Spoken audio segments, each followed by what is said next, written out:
Hey everybody, welcome to our channel. Welcome back to our channel. If you're new, welcome to our channel. I'm Rachel. This is a vlogging channel for our family. I always like to do a quick intro in case it seems like these videos they tend to stay timeless because people going through pregnancy will search like 35 weeks pregnant and come up on these videos. If you found us through this video, I'm Rachel. We have twins that I just got an email on my phone that says they're exactly 20 months old today. That must mean it's the 2nd of September, which it is.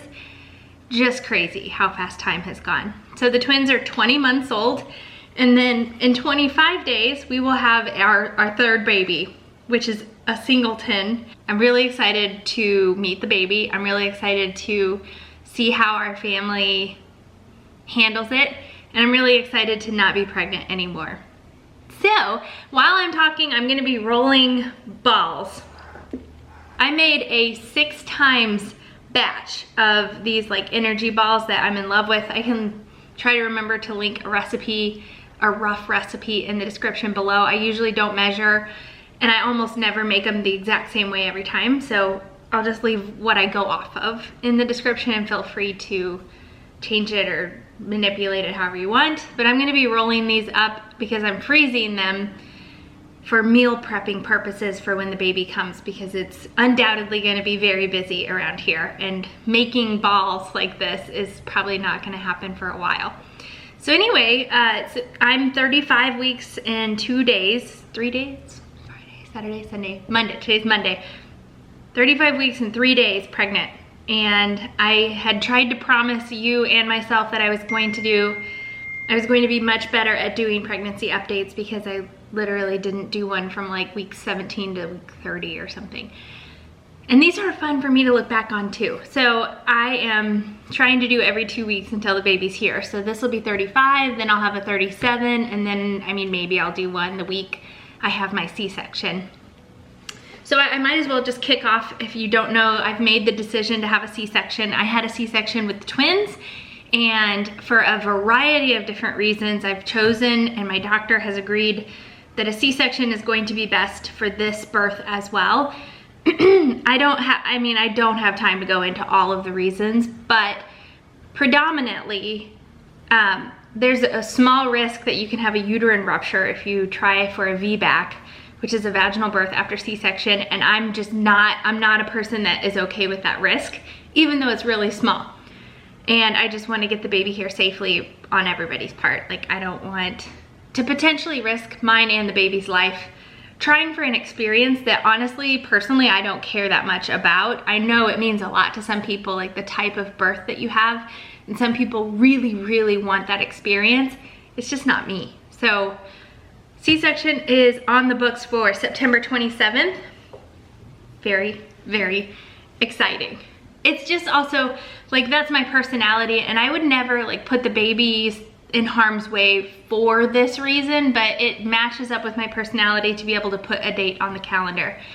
And if you're not that way, that will make no sense to you. If you are that way, you will totally understand. So it's just one of those things. Different people feel differently about things like that. I'm not rolling balls. I need to be doing this. So that's the plan, is a C-section. And another reason, I'll just throw it out there, is that my scar does not look good. And I'm not talking about cosmetically. It didn't heal well at all. And so, like, the plan is for my doctor to go in, take that scar out, and re-adhere my skin together. And he's planning on watching the incision really closely while it heals, and potentially taking some action sooner. I mean, I literally did nothing to help the healing of my current scar, and it's like ropey and red, irritated, uncomfortable.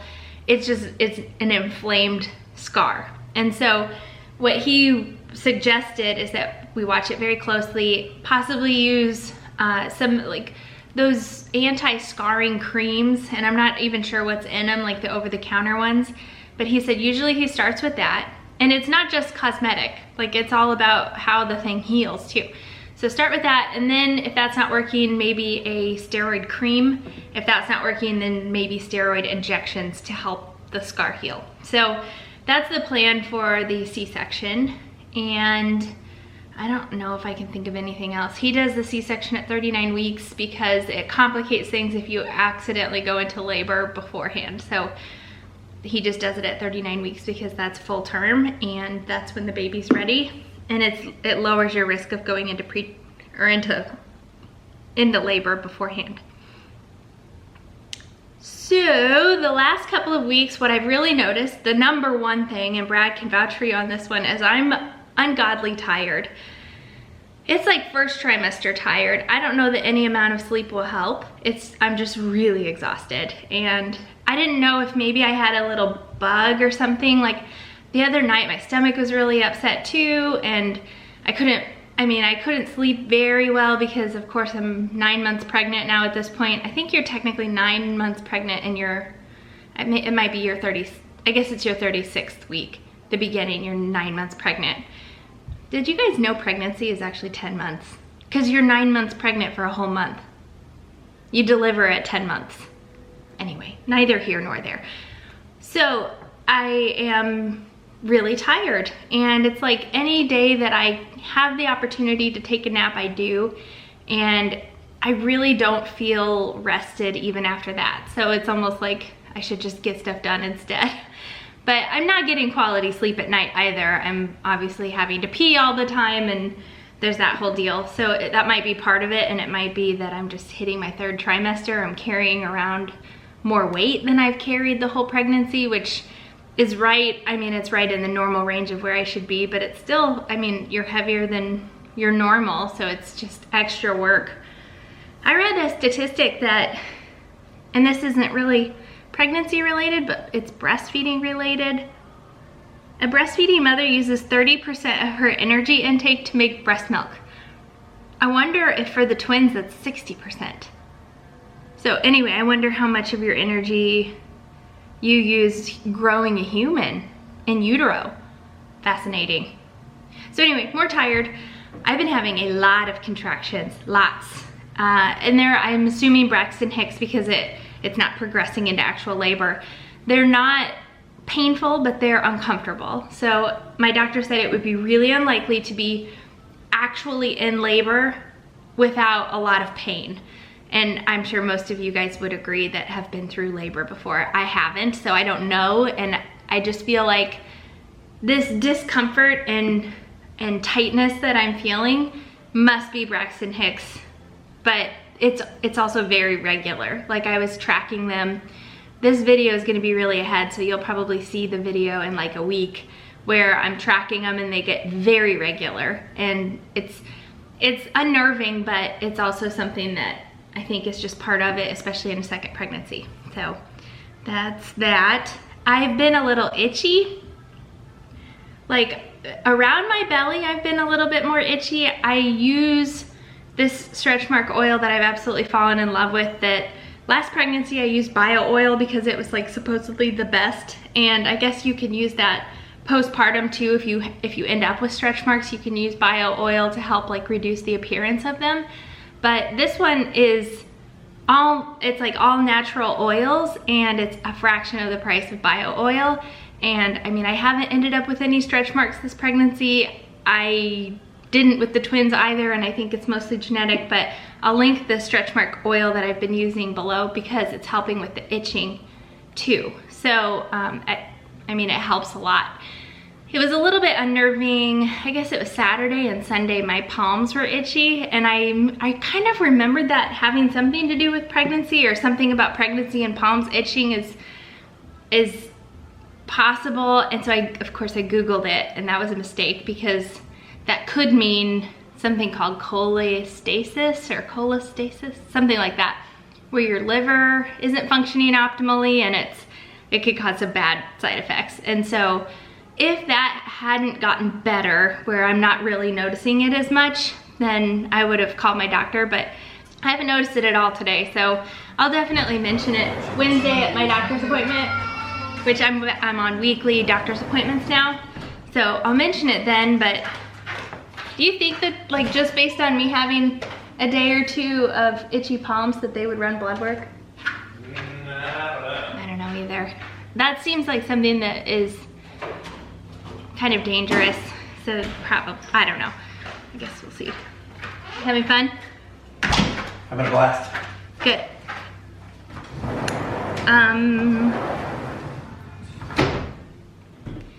The baby is solidly and almost exclusively in my right rib cage. So that's exactly where Linda liked to hang out too. It's a very familiar and very uncomfortable feeling having a baby like pushing in your ribs. Saturday I told Brad I would have paid any amount of money to just be able to shift the baby out of my rib cage. And I tried too, and I actually worked Saturday, and on the drive home I was literally holding my hand like this to try and prevent the baby from going up in my rib cage even further. It was really uncomfortable. So a couple more weeks of that, I'm okay with it. That means the baby's growing, and apparently that's really commonplace for them to hang out in there. So what are you gonna do? My mom said I was in her right rib cage 24/7 during her pregnancy as well. The pillow, my pregnancy pillow, which I've talked about before, and I've claimed that it's the single best pregnancy purchase I've ever made. I stand by that. That thing helps me get so much better sleep, and one thing I can do with it is like manipulate it around my body where I'm laying in a position where it feels like it takes like all of the relief off of my belly. And that is the one thing I can do to help pull this baby out of my ribs a little bit. And then he or she gets really active when I do that. It's like she or he drops into a position where then she like has to get comfortable again. I'm saying she a lot because I had a dream the other night that it was a girl. So we have our girl name picked out, and it was like, I don't know, it was a really cool dream to like know that it's a girl, excuse me, and know her name. And it was, I don't know what that means. You'll have to let me know if like you ever dreamed about the gender of your baby and it was right, because I hear that's almost never wrong. Although at the very beginning of this pregnancy, I thought for sure it was a boy. I thought it has to be a boy. And then now I had a dream that it's a girl. So I just don't know. If it is a boy, we do not have a boy name set in stone. We have one that we like, and that's, I don't know if you can just name a baby that you both like, name it that, like, or do you have to love it, or just boy names are so hard for us. And so to find one that we both don't hate is hard. So I don't know. I guess we'll find out if we have a boy. And food prep. So I started food prepping a lot. You'll see that vlog in probably about a week, where we spent pretty much our whole morning today prepping meals to freeze for when the baby gets here. And I'm also, you know, making these balls ahead of time. I usually eat these for breakfast. The kids love them for breakfast and snacks. So, and it's a little time consuming to actually roll them into balls, which you don't have to do, but it just makes it a lot more convenient to grab and go. Sometimes when I get towards the end, I'm so tired of rolling it up that I'll just throw it in a Tupperware and use it as granola and yogurt, which is also really good. I bet you could bake it and like make it a little crunchy, although I don't know, because there is peanut butter in it. So anyway, food prepping, getting stuff ready. We have a lot of family around. If you guys have been with us for a while, you know my parents live close by. I have 2 different aunts that live close by, so I'm sure we'll have a lot of support in the way of like dinners and stuff from them, but I just want to have stuff on hand if we want to quickly throw together dinner. And so that's what we did today. I wanted to talk about what the plans are for when the baby's here. So I work 3.5 days a week. The half day, my mom watches them because it's in the afternoon and they're basically napping like the whole time. It's a really easy shift, so to speak. And it is also kind of, you know, our nanny comes 3 days a week. And I say nanny, it's not like, I think some homes and some households are able to have a nanny that comes while the parents are here and helps with the children and helps like with things around the house and stuff. That's not the case. She's essentially she's like a babysitter. She watches them while we are at work, and she comes 3 days a week, and then that half a day that I work, my mom comes, and part of that is because my mom wants to spend more time with them, and part of it's because it's just kind of a waste to have Carrie come here on a Thursday afternoon for 3 hours when the babies are they're napping almost the whole time. So it's a lot easier to have my mom just run up the street and be at our house while they nap than have Carrie come all the way over for that. So that's currently what we're doing. I stayed at home with the twins for 6 months, I think. And it was a really good amount of time, and that's how long I felt like it took me to get my feet underneath me as a mother. So it was like the perfect amount of time. It didn't feel like too much. I was ready to go back to work when the time came, and it made it really clear to me that I really enjoy having a career, and just part-time. It's not like I'm working full-time. I don't think I could do that. It would just be too hard to be away from the kids for that much. But like, I need to have a career and be a mom and do both of those things and find balance in that. And I'm still finding the balance. Like, I was working 2.5 days a week, and then I added a day. So like, I'm still finding my sweet spot, I think, in how much I'm working. And I also think when I go back to work after maternity leave, I'll be down to 3 days a week, because 2 of my days will be half days essentially. So that will be new when I go back. So it'll be a little bit less time that I'm at the office and a little bit more time here. I totally understand that some women are designed to like stay at home and be a stay-at-home mom. I totally commend you for that. Like, that would be hard for me. And I know that. Like, I feel like I need to have my career to balance my home life, and that's what works for me, or else I don't think I would be a happy person. And I don't think that that makes me a bad mom. I don't feel that way at all. Some people can say things that imply if you're not home with the kids 24/7, then why are you even having kids? And I just don't agree with that whatsoever. I think you can be a fantastic mom and work full-time. You can be a fantastic mom and stay home full-time. You need to figure out the best balance of your work and home life to make you the best at both of those things. And it's not the same for everybody. So, not to get on a tangent once again, but that's my plan. Is after 6 weeks of being home, I plan to go back to work. And I've told my employer this is give or take. If I decide I feel like I need more time bonding with the baby, then I'm gonna do that. So it's kind of loosey-goosey, but I think that's gonna be pretty perfect, especially since I'm not going back full time. So that's the plan. Week 1, Brad will be home with me.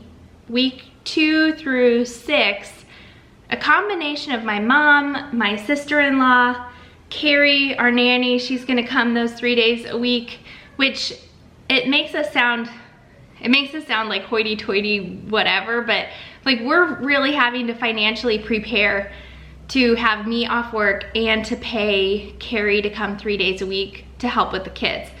And I know some moms don't have that help, but I also know that they can be miserable. And I know that I'm susceptible to postpartum depression. I have peripartum depression currently.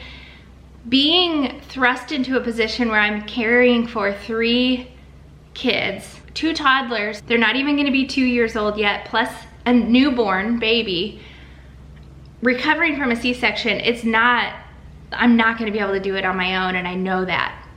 Mentally, I mean, even if I maybe could eke it out physically and everybody could get by and survive, mentally I will be a mess. So having all of the help lined up is making me feel better about it.